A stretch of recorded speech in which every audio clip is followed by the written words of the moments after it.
Hello and welcome to Midnight Case Files. There are some places that hold their secrets tightly. Quiet, unassuming corners of the world where the veil of the ordinary was torn, just for a moment, revealing a mystery so profound it echoes for generations. Our story takes us to one such place, a stretch of sand in South Australia, on the very first day of summer, 1948. The sun was rising over Somerton Beach in Adelaide. A local jeweller, taking a morning stroll, noticed a man propped against the sea wall. He was dressed impeccably in a fine suit and tie, his polished shoes clean despite the sand. His head was tilted back, a half-smoked cigarette resting on his collar, as if it had simply fallen from his lips. He looked peaceful, serene, but as the sun climbed higher, it became chillingly clear. This man wasn't sleeping, he was dead. And with his last breath, he had left behind a puzzle that would captivate a nation and confound investigators for over 70 years. This is the enduring enigma of the Somerton Man. When police arrived, the scene felt wrong. It was too neat, too placid. An initial examination of the body found no signs of violence, no struggle. His pockets contained a few mundane items: a rail ticket from Adelaide to the nearby Henley Beach, a bus ticket, a metal comb, a pack of chewing gum and Army Club cigarettes. But what he didn't have was far more significant. He had no wallet, no cash, no form of identification whatsoever. He was a ghost. The investigation deepened when they examined his clothing. The suit was well made, of a quality that experts suggested was likely American in origin. But every single tag, from his jacket, his trousers, his tie, had been meticulously and painstakingly snipped away. Someone had gone to great lengths to erase this man's identity, to make him a complete unknown. The coroner, a man named Sir John Burton Cleland, was baffled. The autopsy revealed the man was in peak physical condition. His organs were congested with blood, and his spleen was abnormally large, but there was no sign of disease. The official cause of death was ruled as heart failure, likely from poisoning. But here the mystery intensified. Despite extensive testing, no trace of any known poison could be found. Cleland speculated it must have been a highly sophisticated, fast-acting depressant, a substance so obscure it was virtually undetectable. It was the perfect, untraceable death. For weeks, the case went nowhere. The man's fingerprints were sent across the globe, but yielded no matches.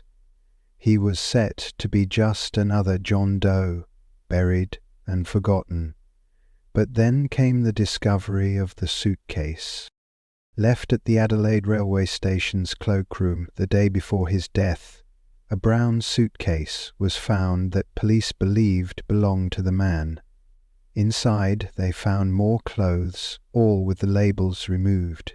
But there were other items: a stenciling kit used for marking cargo, a sharpened table knife, and most curiously, a spool of orange Barbour brand thread. This type of thread was not available in Australia at the time.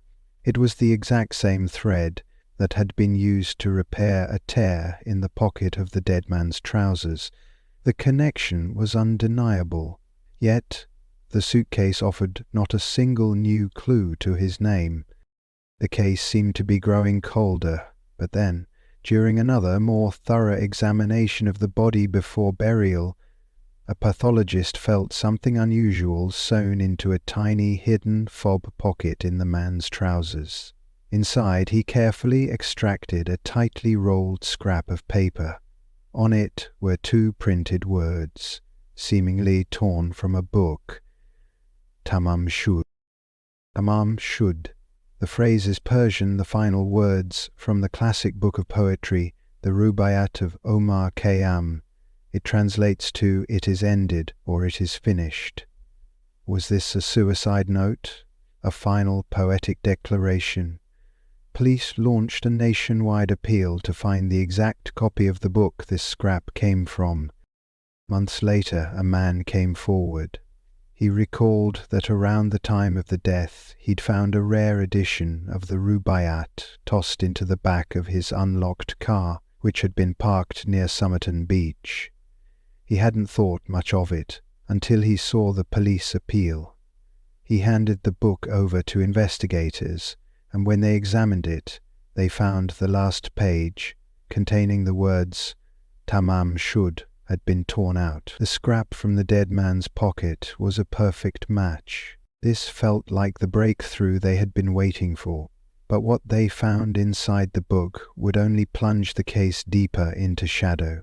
On the back page, written faintly in pencil, were 5 lines of capital letters.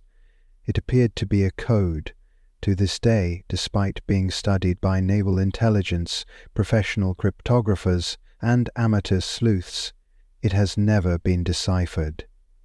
Was it a random doodle, or was it the key to the entire mystery, locked away in an unbreakable cipher?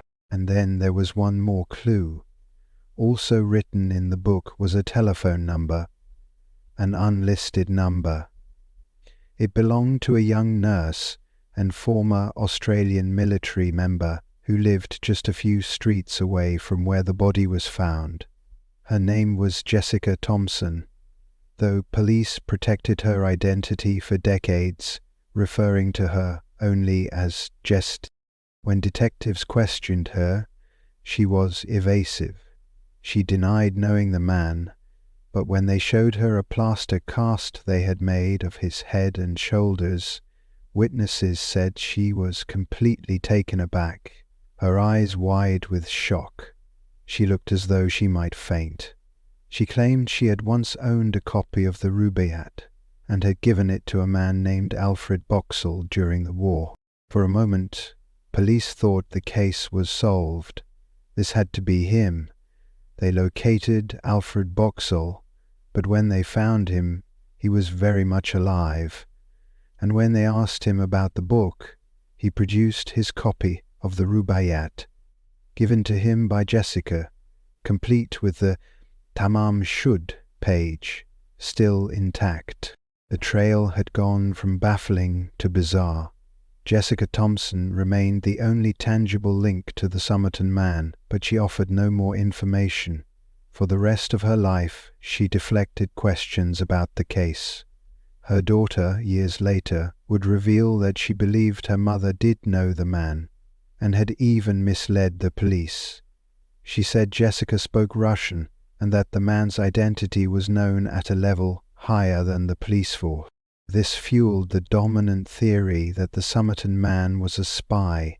The Cold War was just beginning. Australia hosted the Woomera Prohibited Area, a top-secret rocket range. The untraceable poison, the removed tags, the unbreakable code. It all pointed to a world of espionage, a clandestine meeting gone wrong, and a silent execution. The other theory was more personal, but no less tragic. Was he a jilted lover? Had he come to Adelaide to see Jessica, only to be rejected? Was his death a suicide, a final, poetic act of a broken heart, leaving his cryptic message for her to find? For over 70 years the questions swirled with no answers. The man was buried under a simple headstone that read, "Here lies the unknown man who was found at Somerton Beach." But the story isn't finished. A modern-day researcher from the University of Adelaide, Professor Derek Abbott, became fascinated by the case. For years he campaigned for the body to be exhumed, believing that modern DNA technology could finally unlock the man's identity. In 2021, he succeeded.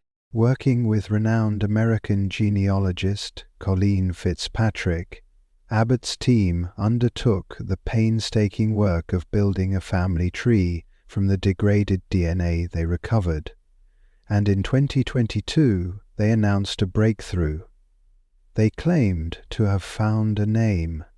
They believe the Somerton Man was Carl Charles Webb, an electrical engineer and instrument maker born in 1905. He was from Melbourne, and records show he was going through a divorce at the time of his death.